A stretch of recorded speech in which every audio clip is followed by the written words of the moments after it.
The surface of this road is a part of a 3-mile section of this 21-mile loop where it looks this good. The rest of it is pretty much the opposite. Hey cycling community, this is Steve Grusis, the Cycling Greek. Here is where you start to see the opposite. It jostled you, affected your vision, made you look for different lines, made you wary of what was happening in front of you in case someone slipped in front of you and fell. It was a major factor for most of the race. I jumped to the 4-minute mark where the feed zone begins. This is where it really starts to get tough. Before last week's race at Cantua, I was starting to get nervous. And I was getting nervous because I thought I was going to do pretty good, at least better than what was expected of me. And it turns out that I did. Now, as I was coming to this race, I wasn't nervous at all. I figured I would get dropped about the first 4 minutes of this climb. My buddy Bob, who was in front of me, who's now to the side, said he got dropped last time on this feed zone. And I can understand that because it was getting real tough for me. The pace and my doing 300 to 400 watts is one thing, but it's the bumps. Those bumps were causing me to use extra energy. And I almost got dropped. In fact, it got to the point where it got to what I call a decision point. It's that point right before you redline where you're not sure you're going to redline, but often you give up because you think you are.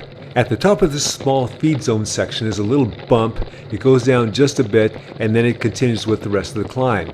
I was hoping to get to that bump with the group so I could have just a little bit of a respite. But what happens actually when you get to the top of that bump is they just keep on going, so you just got to keep on going. You just don't have the pressure of going uphill. I just started standing. And the reason I'm standing is that my muscles that are narrowly focused on when I'm doing seated climbing are starting to fail. So I have to switch to other muscles, or switch the focus to other muscles. I was doing this a number of times throughout the climb, and it was part of what I call riding the fine line between aerobic and anaerobic death. If I can successfully do this all the way to the top, then I'm with the group. If I can't, then I'm not. Since pretty much the only thing I'm doing right now is concentrating to stay connected with the group as we get to the top of the feed zone, unbeknownst to me that the cream of the crop of this category has not only stretched out the front, but has actually gapped the field. Taking a bit of a moment and doing a process check, this is why I was not nervous about doing exceptionally well in this race. I am toward the back. We've only done 2 minutes of climbing, and my heart rate is already hitting what I thought was my current old guy max of 158 beats per minute. We are now on a bit of a spike between the top of the feed zone and the continuation of this 3+ kilometer climb. That gives my heart a bit of a chance to drop down to about 150 beats per minute, which is going to be about 89 or 90% of my max. And now it's going to start to go up because the climb has started again. The steeper the road gets, the less of a factor the bad road is going to be. Of course, that's going to create some other possible problems, for example, like skipping of the rear wheel. And since I characterize this as a mostly steep climb with some wall-like aspects in the middle of it, that happened a couple times for me. This climb also has some undulating character to it. So I use that and some other instances to try and improve my position wherever I could, which was rare for me, but I was able to do it.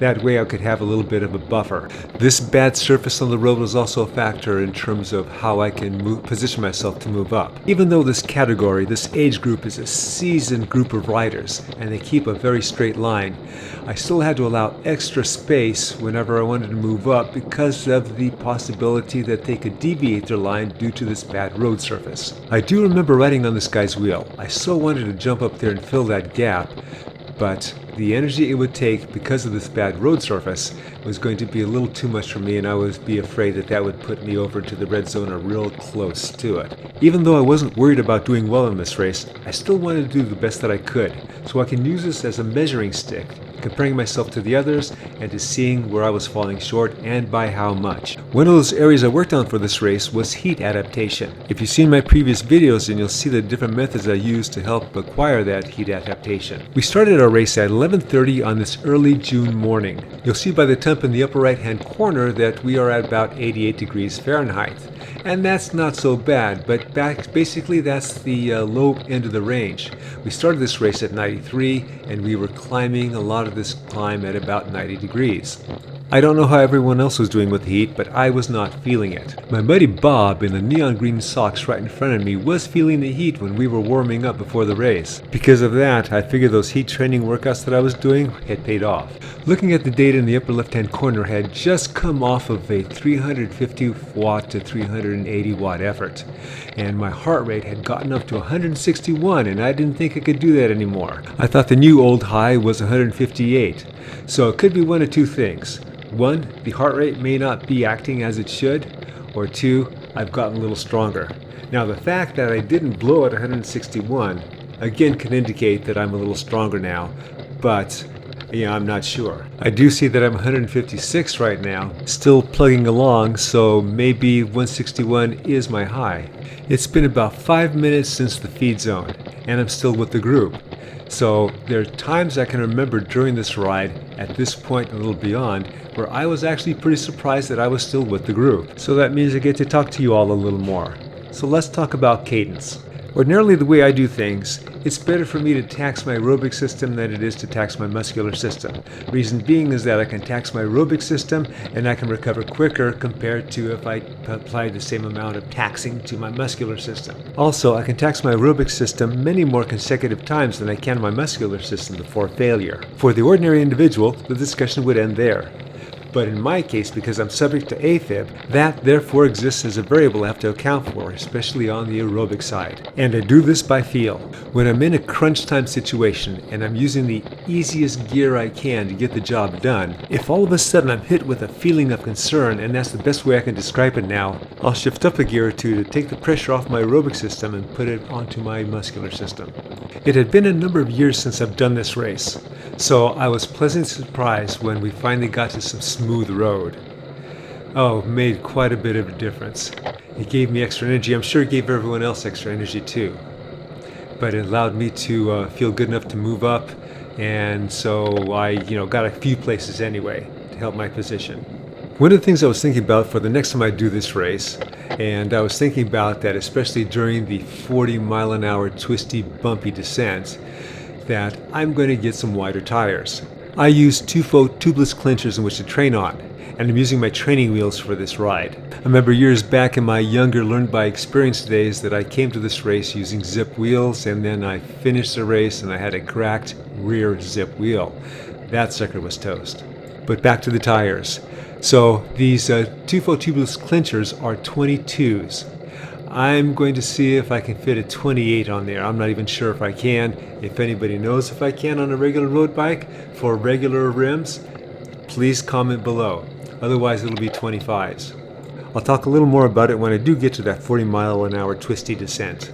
For the moment, I'm toward the front. I'm doing over 400 watts and I'm staying there. That smooth road makes such a difference for me. That doesn't mean I can keep that wattage for a long period of time, but that does tell me that I can improve and I can go longer than what I'm doing now. So I am redlining a bit or needing to back off because these guys are going faster and I'm already near my max again. My heart rate, by the way, is showing 157, so maybe that 161 was a bit of a blip on my heart rate monitor. My wattage is nearer 300, and that's me dialing back so I could get a little bit of rest, and I can still hang on with the group. At least that's what I'm hoping so far, I'm on somebody's wheel, but it looks like this is tenuous. This may be it, as I'm not sure if I'm going to be able to get back on. Even though there's one person behind me, I'm not aware that he's there. My focus is on that person that's right in front of me. I want to get to the top with somebody so I can work with them. Now I'm focusing on the guy in the blue. Whoever's closest to me, that's who I'm focusing on. I'm also noticing that those others in front of me are not that far in front of me. I'm dying right now. I'm doing over 400 watts. But I am doing what I can to see if I can connect, so I'm still not out of the picture. At least in my mind, I'm not out of the picture. Unfortunately, after 8.5 minutes of climbing, I was out of the picture. Jumping to the top of the climb, it was just me, and there were 2 rabbits out there. So I was focusing on them. Of course, when it's 2 against 1, you know how it usually turns out. But that didn't deter me. After about 4 minutes of chasing, I was joined by my buddy Bob. We then worked together to catch whomever we could. After about 9.5 minutes, it looks like we finally did.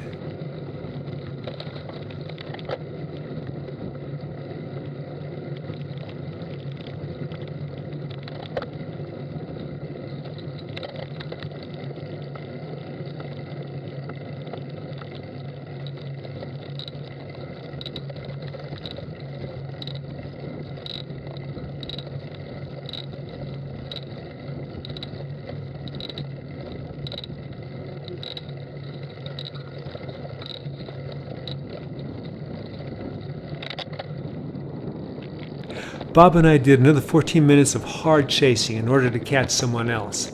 And it was about that time that my legs pretty much gave out. Still had the bumpy roads that you're seeing now. In fact, you'll notice that the insert that I had for my rear camera is not there. I use a Fly 6 camera, the Cyclic Fly 6, and the primary design for that is to watch for traffic in the back. If I get in a crash, say by getting hit by a car in the back, the camera will stop recording in order to preserve what it had previously recorded. When you're just running the camera mode like I am, these batteries last for anywhere between 4.5 to 6 hours, so battery was not an issue. I think it was just so bumpy that it seemed like it was a crash. So now I'm letting Bob go. I just don't have the legs to stay up with him. And now I'm thinking about just dropping out of the race after the first lap. These are 21-mile laps, you may recall. Jumping ahead to the middle of the 40-mile-an-hour twisted descent, I came upon this, unfortunately not so rare occurrence. There were ambulances and medevac helicopters in the first flight, and I heard and saw ambulances in the second flight. This only solidified the nervousness I had for this ascent. It used to be back in my younger cycling Greek days, I would bomb this ascent. I'd have people beside me, I wouldn't care. All I cared is about getting to the bottom so I can get to the finish before everyone else did. Now, all I'm thinking about is my front wheel. Now my rear wheel is a strong training wheel, box rim, 3-cross. But the front is radial spoked and a little light, and I was figuring that was going to be okay because I was going to be doing a lot of climbing and I could just deal with it on the flats. But as I was going down this descent, I was thinking about that wheel and just thinking about, geez, what if this crumbles? I call this a 40-mile-an-hour twisted descent because it is. I was just on my brakes a lot, just to get my speed down into the mid-20s. So finally I'm on some smooth road, still going downhill, but pretty much the dangerous spots out of the way. Yeah, so next time it's going to be 28s, if not that, then 25s. And 3-cross box rim in the front too. Pretty much my decision was made at that point. I'm stopping at 1 lap, not doing the second lap. My buddy Bob did the second lap and he said it was like a death march for him. And that's what it would have been for me too. I figure I had a great workout. Got to see what I could do on the climb with the others, and I also got to see the limits that I had with some hard chasing that I was doing with Bob. No benefit to my doing the second lap, and lots of detriment. I am not going down that again.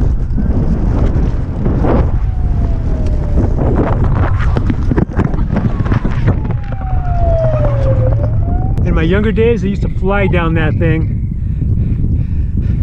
People beside me or not. I'm not going to go down that thing again. I'm calling this one lapping out. Got a good workout, but pretty much this is all I can do today. Okay, I'm out. I'm going home. That's it.